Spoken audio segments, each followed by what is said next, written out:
오늘은 로마서 10장 9절로부터 11절 말씀을 중심으로 해서 용기 있는 믿음의 사람이라는 제목으로 같이 은혜를 나누고자 합니다. 우리는 때로 아주 곤란한 상황에 빠질 때가 있습니다. 잘 나가던 회사가 망해서 한순간 직장을 잃고 실직자가 되는 경우도 있습니다. 또 어느 날 갑자기 주변 사람들과의 관계가 깨져서 심한 마음고생 가운데 있는 경우도 있습니다. 오랜 질병으로 인해서 삶의 소망조차 사라져버린 상황이 올 때도 있습니다. 이럴 때 우리는 어떻게 해야 합니까? 이런 절망의 상황이라고 한다면 사람들은 대부분 보면은 두 가지 중에서 하나를 선택을 합니다. 그거는 뭐냐 그러면은요, 하나는 하나님으로부터 도망치는 것과 하나는 하나님께로 달려가는 것입니다.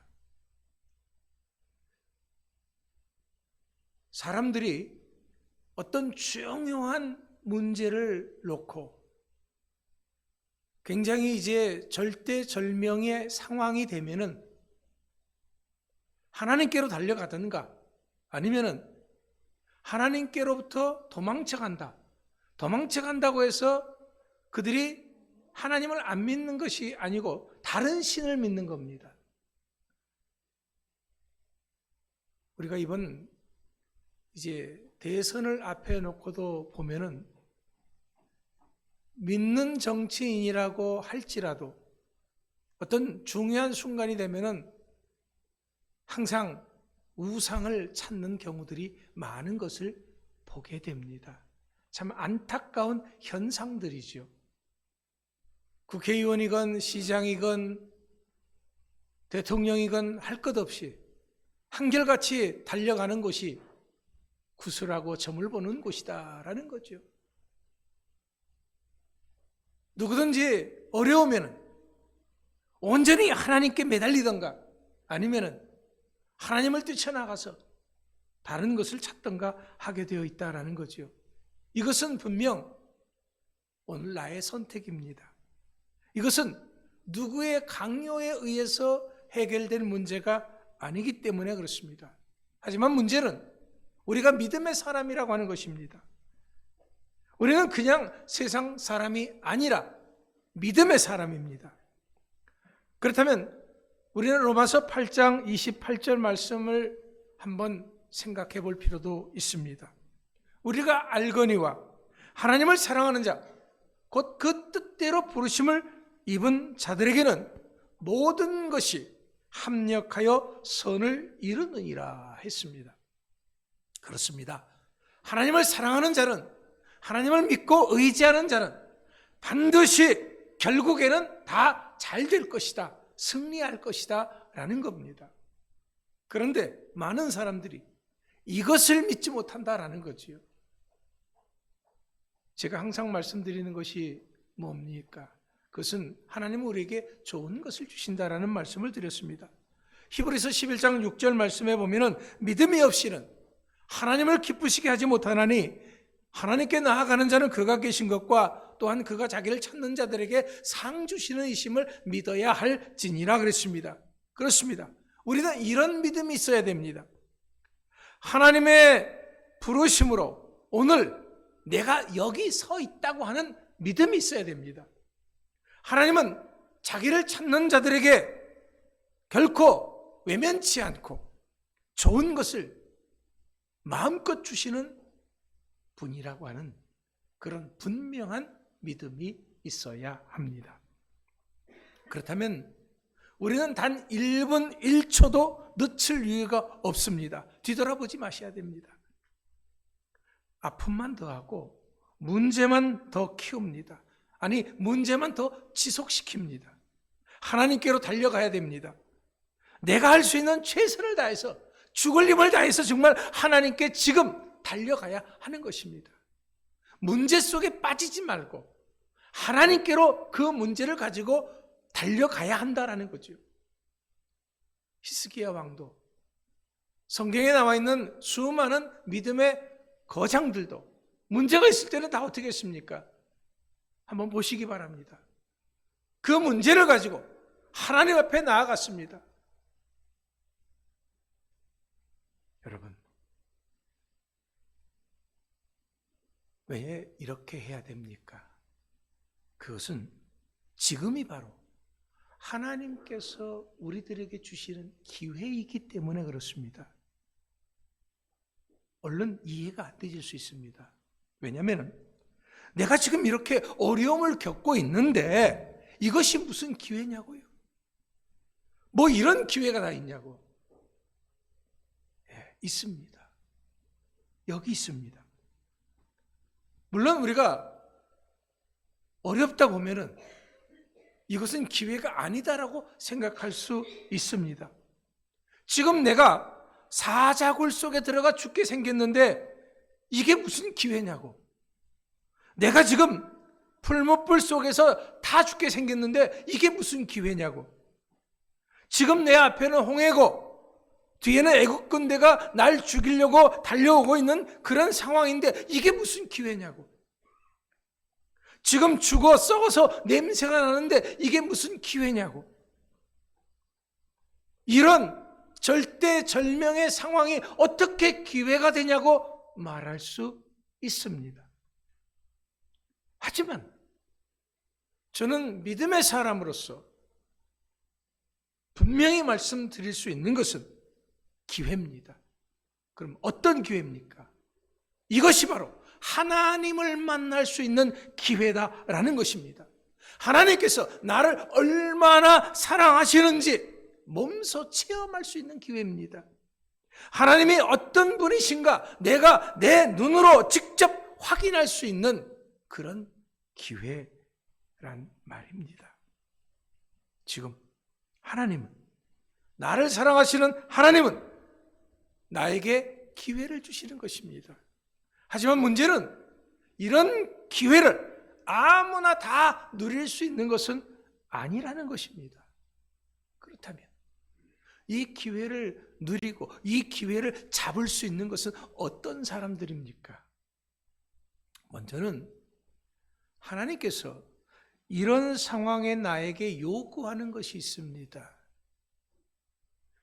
이 요구사항을 잘 들어야지 나에게 주시는 기회를 잡을 수가 있습니다.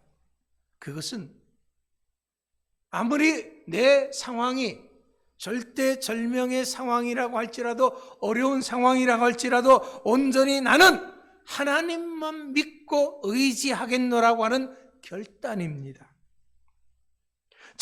내가 지금 어떤 상황에 있다고 할지라도 오직 나는 그 무엇을 믿는 것이 아니라 하나님만을 믿고 의지하겠노라고 하는 결단 말입니다. 하나님은 하루에도 수십 번씩, 아니 매 순간마다 우리들에게 이런 결단을 요구하시는 것입니다. 하지만 문제는 나의 선택이다라는 거죠. 그런데 우리가 이런 선택을 함에 있어서 쉽게 선택하지 못하고 주저하게 됩니다. 어려우면, 힘들면 내가 하나님을 붙잡고 믿습니다 하면 되는데 그게 쉽게 안 되신다라는 거예요. 왜? 왜 그럴까요? 과연 그럴까? 내가 이렇게 해도 될까? 라고 하는 의구심이 들기 때문에 그렇습니다. 그럴 때 우리는 어떻게 해야 됩니까? 그럴 때 우리는 말씀을 봐야 됩니다. 왜? 성경은 하나님의 말씀의 약속이잖아요. 그렇기 때문에 성경 말씀을 일일이 찾아봐야 됩니다. 왜냐하면 하나님을 믿고 의지하는 사람은요, 단 한 사람도 이제까지 후회했던 사람이 없습니다. 오히려 하나님을 신뢰하지 못했던 사람, 이런 절대절명의 상황에서 하나님을 붙잡지 못했던 사람들이 토해낸 아픔의 기록들이 성경에는 또한 있습니다. 그들이 돌이킬 수 없어 땅을 치고 통곡하는 그 후예들을 우리는 보게 됩니다. 하지만 지금이라도 내가 오직 하나님을 믿겠노라고 결단을 한다고 한다면 그땐 분명히 후회함이 없을 줄 믿습니다. 오늘 본문 11절 말씀에 뭐라 그랬습니까? 성경에 이르되 누구든지 그를 믿는 자는 무엇을 당하지 아니하리라 그랬습니까? 부끄러움을 당하지 않는다 그랬습니다. 그렇습니다. 이건 내 말이 아닙니다. 이거는 하나님의 말씀입니다. 하나님의 말씀은 우리들의 생명과 같은 것이기 때문에 우리의 일생을 걸어도 좋습니다. 내 목숨을 걸어도 됩니다. 결코 우리 하나님을 믿는 사람들은 어떤 절대절명의 상황 속에서도 결코 부끄러움을 당하지 않을 것입니다. 우리들이 잘 알다시피 사람들의 약속은 상황에 따라서 얼마든지 변할 수 있습니다. 환경에 따라서 변할 수 있고요. 자기 처지와 형편에 따라서 달라질 수 있습니다. 내가 처한 입장에 따라서 달라질 수 있습니다. 어저께까지 그렇게 잘 아는 사람이라고 할지라도 내 입장이 좀 달라지면 언제 그랬냐는 듯이 안면몰수 할 수 있는 것이 사람이다라는 겁니다. 하지만 우리가 믿는 하나님은 사람이 아닙니다. 그분은 전능하신 하나님이십니다. 그렇기 때문에 하나님의 약속은 1.1핵이라도 변함이 없습니다. 아니, 변할 수가 없습니다. 왜냐하면 내가 믿는 하나님은 전능하신 하나님, 창조주 하나님, 약속에 변하지 않는 그런 하나님이시기 때문에 그렇습니다. 그렇다면 문제가 뭡니까? 우리들이 이렇게 하나님을 믿고 의지하는데 우리가 하나님 앞에 믿음으로 나아갈 때 실수할까 봐 걱정들을 합니다. 그럴 수 있습니다.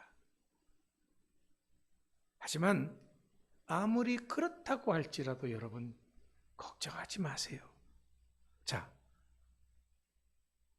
그 예를 들어서 설명을 해드립니다. 마태복음 14장 22절로부터 33절의 말씀에 보면은 예수님과 제자들이 한밤중에 갈릴리 바다를 배를 타고 건너가다가 아니죠. 그게 아니라 제자들이 이렇게 배를 타고 가고 있다 풍랑을 만났습니다. 그때 예수님이 그 풍랑으로 걸어오셨습니다. 그런데 그 풍랑으로 걸어오시는 예수님을 보고 제자들이 뭐라 그랬습니까? 유령이다 소리쳤습니다. 이때 예수님은 제자들을 향해서 나다. 걱정하지 마. 나야. 말씀을 합니다. 이때 베드로가 그래요? 그럼 만일 주님이시라면 나를 물 위로 걸어오라 말씀하십시오. 베드로를 향해서 뭐라 그랬습니까? 예수님께서 아니 뭐라고? 내가 주님이시거든? 어떻게 네가 그런 소리를 하냐? 이제까지 데리고 다니면서 훈련을 시키고 너에게 많은 것을 보여줬는데 믿음이 그것밖에 안 돼?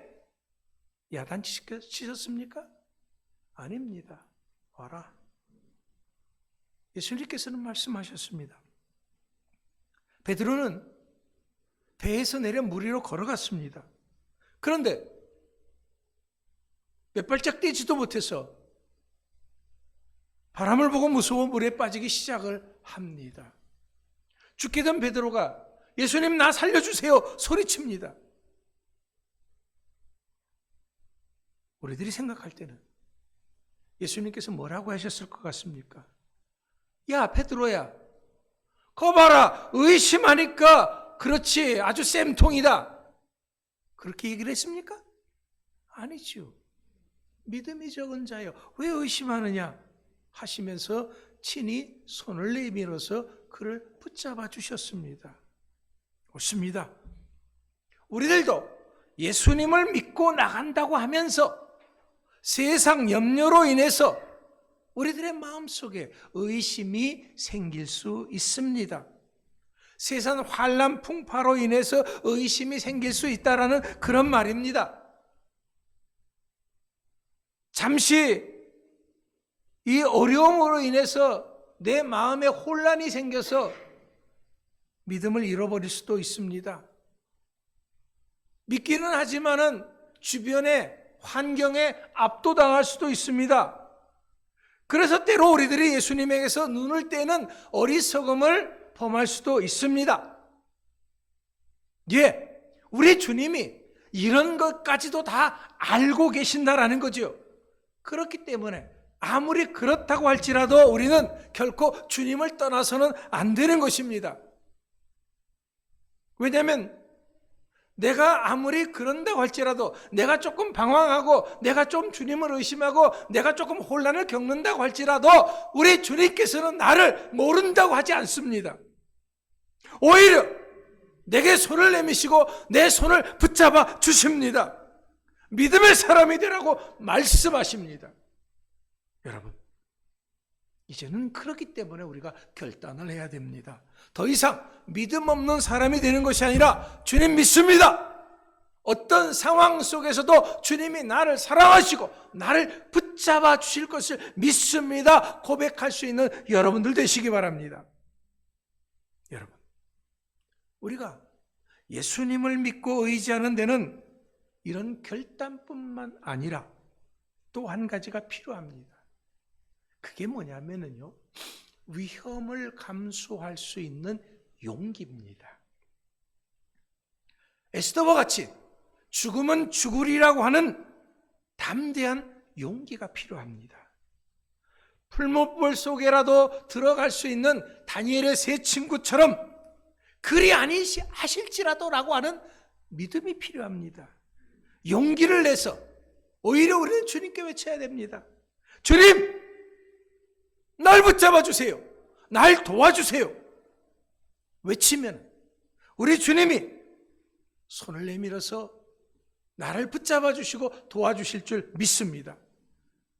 우리 하나님의 살아 역사하신 하나님의 놀라운 역사를 체험하게 될 줄로 믿습니다. 홍해 앞에 이스라엘 백성들을 보십시오. 그들은 홍해가 갈라지는 놀라운 역사를 체험을 했습니다. 그들의 뒤를 쫓아오던 애국 군대가 다 물속에 수장되는 것을 보았습니다. 다니엘은 사자굴 속에서도 하나님의 도우심의 천사들을 만났습니다. 다니엘의 세 친구는 풀무불 속에서도 연기 냄새 하나도 안 나고 건져냄을 받았습니다. 죽어서 썩어 냄새 나는 나사로는 자기 발로 스스로 걸어 나오는 놀라운 역사가 있었습니다. 문제는 역시 나입니다. 용기를 가지고 주님을 향해서 우리는 한 발짝 나아갈 수 있어야 됩니다. 내가 상황을 잘못 해석해서 내 고집을 피우면 안 됩니다. 그러면 나뿐만 아니라 나와 함께하는 모든 사람들까지도 어려움을 겪게 되고 더 큰 문제에 직면할 수가 있게 되기 때문에 그렇습니다. 자, 이제 그렇다면 우리는 어떤 선택을 해야 합니까? 계속해서 고집 피우고 나의 길을 갈 것입니까? 아니면 믿음으로 용기 있게 주님 말씀에 순종할 것입니까? 여호수아는 많은 사람들 앞에서 담대하게 고백했습니다. 나와 내 가족은 오직 하나님만 섬기겠다고 고백을 했습니다. 그렇습니다. 우리들도 이제 이 사순절 기간에 부활절을 통해서 나와 내 가족은 오직 하나님만 섬기겠다고 하는 그런 믿음의 결단을 할 수 있는 여러분들 되시기 바랍니다. 우리 주님은 우리들에게 뭔가를 일을 하실 때 그 일에 대한 설명이 없습니다. 왜 그 일을 하라고 하는지 모를 때가 있습니다. 아무리 그렇다고 할지라도, 주님의 뜻을 우리가 미처 다 헤아리지 못한다고 할지라도, 그렇다고 할지라도 우리에게 필요한 것은 뭐예요? 아멘. 순종하는 것입니다. 순종은 그 어떤 것보다도 더 소중하기 때문에 그렇습니다. 왜냐하면 하나님께서는 분명히 우리들에게 좋은 것을 주신다 그랬습니다. 최고의 것으로, 최대의 것으로, 최선의 것으로 가장 귀하고 멋진 것을 주시는 분이 우리 하나님이신 줄 믿고 나아갈 수 있는 여러분들 되시기 바랍니다. 이런 일이 있었습니다. 풍랑이 이는 깜깜한 밤이었습니다. 한 척의 배가 그 풍랑 속을 헤치면서 오고 있었습니다. 그때 앞을 보고 있던 선원이 외칩니다. 앞쪽에 불빛이 보입니다. 선장은 그렇다면 그 배에게 신호를 보내라. 앞에 배는 들어라. 항로를 남쪽으로 10도를 변경해라. 요청을 합니다. 그러자 답신이 왔습니다. 뭐라고 왔습니까? 너희가 항로를 북방으로 10도를 변경하기를 요청한다. 이에 선장은 화를 내면서 좀 더 명확하게 메시지를 보내라고 합니다. 너희는 항로를 남방으로 10도를 변경할 것을 요청한다. 나는 선장이다. 그때 다시 그쪽에서 답신이 옵니다. 너희가 북방으로 항로를 10도 변경하기를 요청한다. 나는 3등 항해사다. 그러자 이 선장은 노발대발을 하면서 다시 메시지를 보냅니다. 너희가 항로를 남방으로 10도 변경하기를 요청한다. 우리는 군함이다.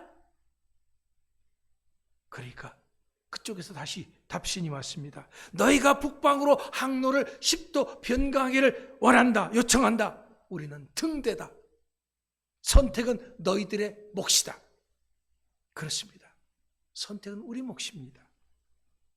지금 나의 선택으로 인해서 죽을 것이냐, 살 것이냐가 결정이 되는 것입니다. 예수님은 우리의 삶에 있어서 등대입니다. 예수님은 내가 곧 길이요 진리요 생명이라고 말씀하셨습니다. 하나님은 오늘도 세상의 모든 수단을 다 통해서 우리들을 하나님께로 인도하시기를 원하십니다. 하나님께서는 우리들을 위해서 아주 특별한 길을 만들어 주셨습니다. 아니, 예수님께서 친히 우리들의 길이 되어 주셨습니다. 생명의 길, 축복의 길이 되어 주신 줄 믿으시기 바랍니다. 그런 예수님이 언제나 나를 기다리고 있습니다. 만약 우리들이 예수님을 믿는 그 믿음이 있다면 내가 지금 어떤 고통을 겪는다고 할지라도 그건 좋은 것입니다. 하지만 믿음이 없으면 그런 고통은 아무런 의미가 없어지는 것입니다. 하지만 지금 내가 용기를 가지고 내 모든 것을 주님께 다 맡기기를 결단하면 주님은 나의 주님이 되어주십니다. 나의 구세주가 되어주십니다. 나와 동행하십니다.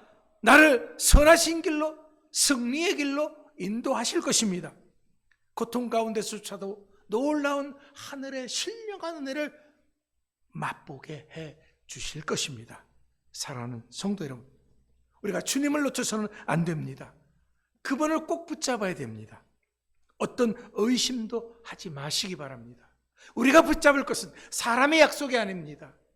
세상 것이 아닙니다. 믿음의 주여 온전하신 예수님만을 바라보면서 주의 말씀을 붙잡고 나아갈 수 있는 여러분들 되시기 바랍니다. 주님은 반드시 우리들에게 승리 주실 것입니다. 상을 주실 것입니다. 면류관 주실 것입니다. 믿음의 결단을 통해서 세상을 이길 수 있도록 힘 주시고 능력 주실 줄 믿습니다. 어떤 위험도 감수할 것이라고 하는 용기 있는 믿음의 사람, 그 사람이 누굽니까? 오늘 여기 말씀을 듣는 여러분들이 될 수 있기를 축원합니다. 주사랑교회 모든 성도들이 상급 구원을 받게 될 수 있기를 축원합니다. 기도하겠습니다. 우리를 사랑하시는 아버지 하나님, 감사와 찬송과 영광을 돌립니다. 어렵고 힘든 가운데 있는 저희들, 주님께서 또 말씀을 통해서 다시 한번 용기를 내고 뒤돌아보지 말고